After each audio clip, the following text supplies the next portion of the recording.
for a long time, specifically when I first started diving into the coaching space as a client, I was so attached to outcome, to what's the next thing I can heal. It was almost like, I'll be happy when I can heal X, Y, Z. Yeah. Whereas now it's like, I'm healing X, Y, Z, and I'm also happy right now. This is Awakened Love, the podcast, and I'm your host, Angel. This is a space where we get real about sex, love, and awakening. So strap in, let's go deep. What's up, beautiful awakened humans? Today we have Joley Franklin in the house. Joley is an embodiment coach, a breathwork facilitator, and has been a dear client of mine. So we're going to be diving into all things body-based healing, what the F is coaching, what happens in a coaching session, why should we even do it? Thank you so much for being here, sweet love. Hi, thank you for bringing me into this space. This is amazing. Yeah, it's such a pleasure to have you here. So I want to kick right off, as I tend to do. Let's just dive right in, honey. And so a lot of the work I do with women is around their deepest wants and their deepest wounds, and how those childhood wounds can get in the way of what we really want. And so I'm curious, what would you say to someone who says that they don't have any childhood wounding? I would invite them into a space of like questioning what the word wounding means to them. Because I definitely was one of those people that grew up thinking my childhood was kind of okay. And like, it was okay. It was fine. Yeah. And for me, I really realized that the fact that it was kind of just okay was the wounding. And there was a lot of layers underneath. So feeling into what does that word mean for you, and what stories do you have about it? And allowing that to guide you into the potential answers that it might bring. Yes, I love that. I think that when we hear the word wounding, or sometimes the word trauma, we're like, oh, I don't have any of that. And I mean, I haven't met anyone who doesn't have any wounding or trauma at all, but maybe they're out there. Maybe you're listening. Amazing. But frankly, I just don't think we get out of this life thing scot-free, particularly childhood. And I think the other big distinction is it doesn't mean that your parents are bad people or that they didn't do the very best they could. It's just that we all experience these environmental failures, and frankly, they impact us. And we construct entire identities around protecting these wounds, even from ourselves. And so sometimes they're unconscious. And I think that's a big part of this work, is like bringing them into the light of our awareness so that we can see them and work with them. So you're a coach yourself. I imagine that means you have a pretty high level of discernment. When you're looking for a coach, what are you looking for when you're looking for a coach, so that our listeners might think what they could be looking for too? I'm so guided by my body, and if I feel relaxed, like if my shoulders drop and my chest is like, when I'm having a conversation with someone, I'm like, that's my person. It's such like a visceral response to people that I have, and I can be, if I feel like I'm opening in their presence, then it's instantly, I'm such a yes no person. I'm like, if I'm opening, it's a yes. If there's any closure, it's my responsibility to figure out what that closure is, and to discern if it's like a hard no, or if it's a block or some resistance coming up. And that's a beautiful gateway into being coached for me. Yeah, that, I mean, so powerful, trusting the body. Of course, you're such an embodied woman. That's a really powerful key for people who maybe aren't as connected to their body yet, and maybe that's something they want to work on.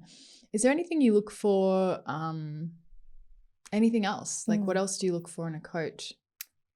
If I feel like I could go for coffee or like brunch with this person, then it's probably going to be a good match. Like, that is a benchmark that I used to have with like yoga teachers or fitness instructors and classes I would go to. Like if I felt like I wanted to hang out with them and connect with them, that was always a good lead into. Yes. I think that the friendship and the relationship is obviously so central to the success. What would you say, what's the difference between a friend and a coach? Like what's the extra element there for you? For me, when I'm in a coaching space, there is, from the coach's perspective, there's no emotional attachment. So if I'm sharing something about my life or something's coming up, when it's with a friend, there is often more of an emotional connection from both sides, in the sense of friends feel more inclined to go into that space of really emotionally supporting you. Whereas I feel like with a coach, it's this solid space of, I'm going to hold you in what you're feeling so that you can emotionally support yourself. And it's more of a self-empowering space. Whereas I feel like when I'm sharing with friends, it's more collaborative, in the sense of like, I don't know. I know from my experience, when I have friends sharing things with me, I feel more inclined to like give them a hug and to be really emotionally involved in what they're doing. And it's a different dynamic as opposed to when I'm with a client and I'm just this solid space for them to speak to. And I'm just here to listen. Yeah, it's almost like with friends, we can get into the mode of like offering opinions and maybe even advice, and we have a personal agenda there. Whereas what I'm hearing you say, you look for in a coach and you aim to coach yourself from this objective space where you're perhaps, the way I see it is like we're asking the right questions versus giving the right answers. Yes. Yeah, that's perfect. Yeah. Yeah, bless that. So what were some of the challenges or the difficulties you were facing that caused you to engage my work at first? For me, it was, I had been feeling this deep sexual shame for so long. And I've had worked with so many coaches in so many different ways, and just something wasn't sticking. It's like I felt like I had all the resources and all the tools, and I knew how to do all of these things, but it was the understanding of why it felt so hard. And what I really loved and love about your work is you just hold space for people to create their own resources, as opposed to giving them lots of things to do. And I really liked that, because I can distract myself by doing. I can do the meditations and do the journaling and do the walking and the mantras and all of these things. And that can sometimes take me away from what it is I'm actually trying to do. And what I loved about the sessions that we had was a lot of it was just me still feeling and being in deep inquiry without an external distraction, an external thing that I was focusing on or doing. Yeah. So for people listening who might not have experienced this type of work before, it sounds like you're describing working with the wound versus working with all the strategies we have that develop from that wound. So for example, the sexual shame you're describing, which I'm sure many of our listeners can resonate with. This is a really frequent feeling, particularly for women and pussy having people. I was just working with a client on this particular thing this morning. And it's very, very, comes up a lot. And I've worked with it in my own body, in my own system. And so oftentimes the shame we have is actually a survival strategy. It's a choice we made, which feels really counterintuitive. We're like, how could I have chosen this? It's lived inside of me for so long. It feels so oppressive. But this work and what we do when we're working with the wound in a somatic space, as Joley was describing, eyes closed in stillness, going inward, we're working with the feelings and the sensations in the body, which are connected to your unconscious mind, versus just traditional talk coaching, which is connected to your conscious mind. And so the difficulty with that is if it's just traditional talk coaching, I think you were describing earlier, Joley, feeling like you'd been to a lot of coaches and hadn't had it stick. And I think the issue with that is, and I've experienced that myself for sure, is that you can do a lot of healing with traditional talk work, and it only takes you so far because you're only working with what's existing in your conscious mind. You're not actually getting to the unconscious mind, which is where the wound lives, which is where the thing we're protecting so very well. We build our entire identity around it. We build particularly our sexual identity. We have all these ways of protecting ourselves. And shame is often actually a strategy to, let's say, for example, disconnect us from our pleasure because for some reason our pleasure doesn't feel safe. So then we get underneath and we're like, okay, let's talk about why doesn't pleasure feel safe? Where did that come from? How old were you? When did that start? Now we can work with the wound. So could you describe a little bit about, for people listening who might have, no idea the type of work I do, and it's kind of why I aim to do this podcast. I wanted to share a little bit. I realized like it's kind of a mystery. I have a lot of forward facing stuff, but a lot of how I work is a mystery. And I guess the way I would describe it is a combination of spiritual psychology, somatic healing, and then there's like a psychic, intuitive, energy work component as well. I'd love to hear in your words, like what are those sessions like when we're in the body and the eyes are closed and we're exploring the wounds and the past and the parts? What's that like for you from your, if you can explain it in words? Oh my gosh. Yeah, how do I explain this magic in a logical way for people to understand? It feels like a reconnection with the lost parts of myself that are, I have parts of me that come up to protect me. I have parts of me that come up to distract me. I have parts, the protector parts come in to protect me from other parts of me, often younger parts. And it's like this deep, enriching understanding of the role that each of these parts play, and noticing who is in the lead, who is in the driver's seat, who is kind of navigating me from my subconscious. You know, if I'm noticing myself triggered, or if the shame does come up, like I now know through our work that is 7-year-old Joley who had a certain experience and she's feeling activated. And then from that point, I know that there's like a protector part that comes in who just numbs me. So I feel nothing.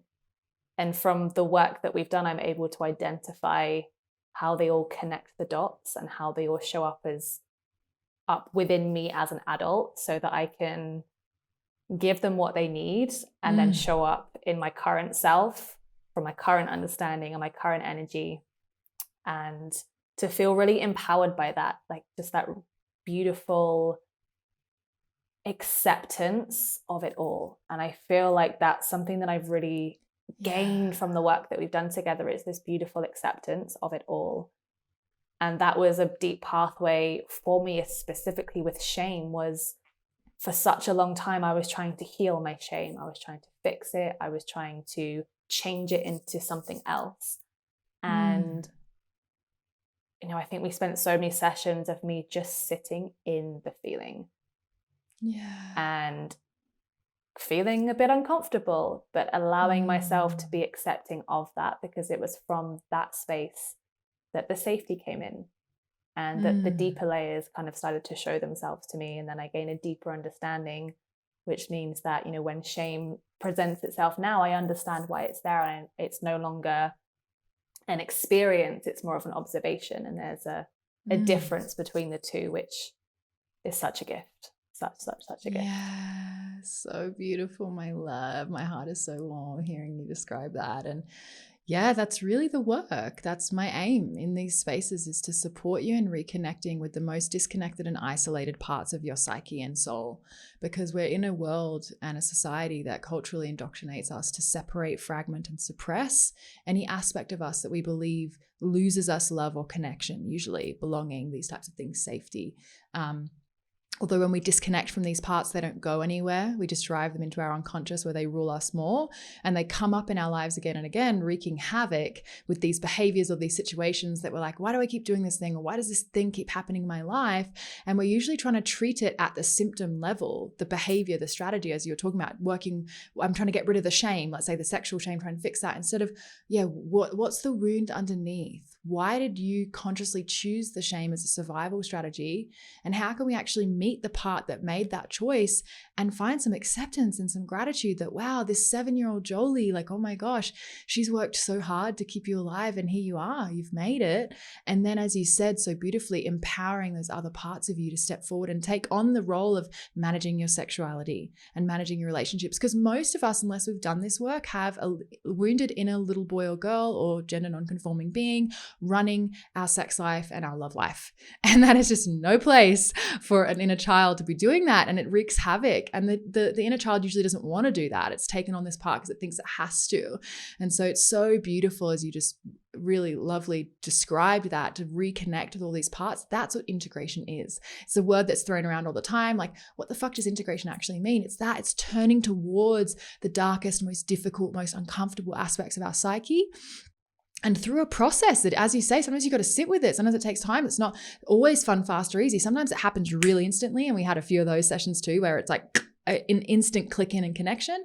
And other times it's like a process of learning to turn towards and learning to sit with these parts that feel hard to love, and starting with acceptance. And slowly we move into loving them through understanding their story, these parts. That's the key. We only get to love these parts. It's like when we talk about loving ourselves, what does that really mean? Well, first we have to know ourselves. Most people don't know themselves well enough to love themselves. And so we need a safe space and the right questions and the right support to actually dig deep into these layers. We get to look at ourselves, and then it's like, oh, to love that? Well, maybe not. Let's start with acceptance. And the only way we get to acceptance is through understanding. So we have to listen to and learn from these parts, these really disconnected, sometimes difficult, isolated parts. What's your story? Why are you here? And through that, we get understanding. Through that understanding, we get compassion and love. And then we get this beautiful integration and reconnection. And I think what you kind of highlighted and what's really important is that it's not that these parts will necessarily ever go away. And that's not the point. We're not trying to get rid of these aspects of ourselves. We're just trying to take care of ourselves better so that, as you said, when they come up, they don't hijack your whole system. When that shame comes up, it's not the dominant story hijacking you. You, exactly as you said, now you know yourself well. You've got true intimacy with that part. You've put in the time and the love and the courage to face that part and develop intimacy with it so that you now have the support, the tools to turn towards it in those moments. You know its story, you know where it came from. Now you know how to love yourself better. And I'll tell you what, when we want deep loving relationships, this is how we get them, because now you can teach other people how to really love you, whereas most of us are just slinging our shit on each other unconsciously. Yeah. So where are you now? Where would you say, how has life changed since doing this work? I have and feel such a deeply profound excitement about connecting with that part of me. I think when we first went into the container, I wasn't even terrified. It's like there was this numb neutrality of just like, yeah, would love to have an orgasm and would love to be in a relationship. But it was almost like there was nothing. It was kind of like a dead intention. Like there was a tiny little flicker of me that was like, this is coming up for a reason. Obviously, I'm saying this from somewhere, but there was no excitement. There was no dread. There was nothing. And I felt like I was quite shut down in that sense. Yes. And through the course of the months that we were together, like each week I would meet a new emotion in association to my goals and desires. Like some weeks I was feeling terrified. Some weeks I was really excited. Some weeks I was really peaceful about it. And that was really cool because it felt like this reawakening of kind of, like you said, those dormant parts, those lost parts, those parts that are like, that were very deeply embedded. You know, it's sometimes, you know, our very last session was a really beautiful, powerful one that was a deeper layer again. And this is why I love this work, is because it's almost like we could just keep digging and there's always something to find. Yes, there is. There's layers which upon is layers. Great because like I have this balance of continually wanting to dive deeper and holding myself where I am and being deeply accepting and content with where I am. And I think that feels so empowering, because for a long time, specifically when I first started diving into the coaching space as a client, I was so attached to outcome, to what's the next thing I can heal. It was almost like, I'll be happy when I can heal XYZ. Yeah. Whereas now it's like, I'm healing XYZ and I'm also happy right now. Yes, healing and whole at the same time. And again, that was something I always consciously understood and knew, but now I feel it and I'm experiencing it. And I think it's so powerful to just be content and at peace with where you're at. Like that was one of the biggest things that I took, specifically when it came to pleasure, because I was completely goal orientated, or there was no goal at all and I was avoiding it and just not even engaging with it at all. Whereas now I have this beautiful process which I'm playing with and dancing with, which is holding myself where I am and going really, really slow. And when shame comes up, its message is always to slow down even more. Yes. and to allow Hear myself that, to do that. ladies? Yes. And this is so beautiful. And this is the work. It's learning to reorient and relate to ourselves in a different way. So rather than trying to fix or perfect, we realize, wow, I get to choose how I relate to my shame, and that will determine my experience of it. And pleasure is such a process-oriented thing. And for orgasm, that's a really big one that I work with women, is this idea, because of the patriarchal, pornographic kind of lack of pleasure education, particularly for anyone with a pussy, we think, well, I'd need to be able to just get off like they do in porn or rom-coms from things that are potentially not at all pleasurable to me. And if I don't, there must be something wrong with me, or I'm taking too long, pressure, pressure, pressure. And all of these things are the biggest turnoff. They disconnect us from our body because we're not listening to what we're actually wanting. And so what I'm hearing you say is just this deep acceptance created a deep ability to listen. And that created this contentness that you're able to keep leaning into your healing, but you're not doing it from a place of lack, that I need to fix this, and when I fix it, then I'll be worthy, then I'll be okay. It sounds like a sense of curiosity. And that's so my aim with this work, is to give people, rather than an ideology or what I think is right, a methodology. So a way of getting in touch with yourself, a step-by-step kind of process, a practice that's embodied, so that you have that for the rest of your life. And that's your experience and connection to yourself, and dare I say the divine, that I nor anyone else can give you. You have to go through experiencing it, and it's really experience based. So I just, makes my heart so happy to hear that, babe. Yeah. One more question. You're a coach yourself, and a lot of people don't know this. It's surprising to them. So forward facing, I work with love, sex, and relationship, and that is a big part of what I do. But 75% of my clients are coaches. Why do you think that is? I'm actually genuinely curious. It's interesting because it's the same for me. So a lot of my clients are coaches in various different industries. So that's a really interesting question. I think it's this beautiful relatability, because what I have realized is one problem is every problem. The problems I have with money are the exact same problems I have with pleasure. The problems I have with business and sales are the exact same problems I have when I'm dating guys.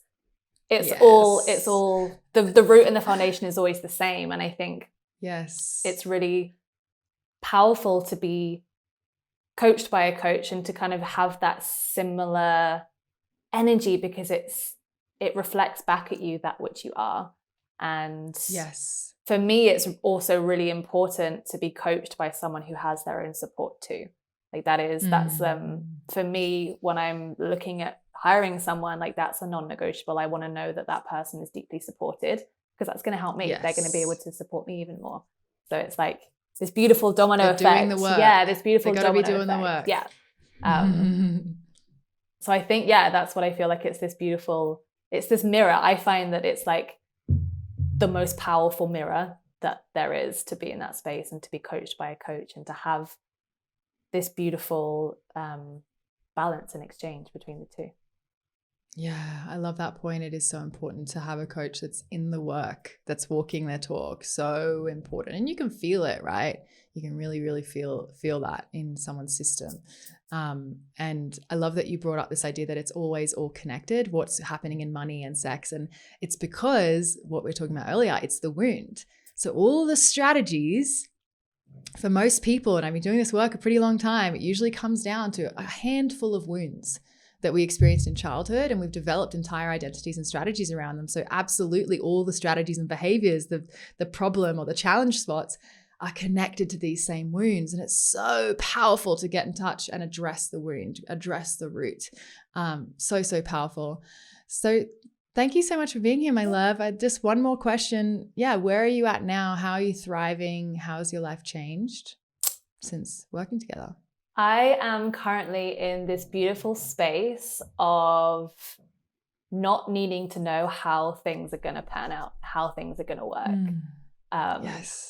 Which means I'm really present. I am very much just living moment to moment, and in this space of like asking myself, what does the moment want from me? What do I want from the moment? And of course, having goals and desires for the future, but that's not where I'm existing. I'm existing right now. And yes, that is like something I've been journaling about for years. It's like, oh, I just wish I could live in the present moment and not be so attached to what's next.